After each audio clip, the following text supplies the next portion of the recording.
Idiomatic English. A bird in the hand is worth two in the bush.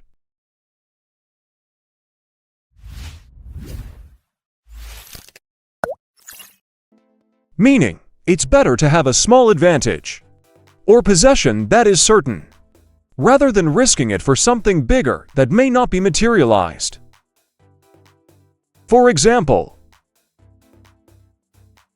John was offered a job with a decent salary, but he decided to wait for a better offer.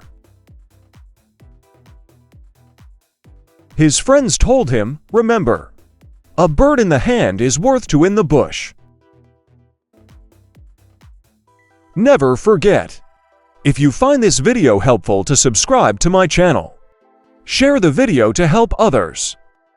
Drop a like. Press the notifications bell and stay tuned to get everything new.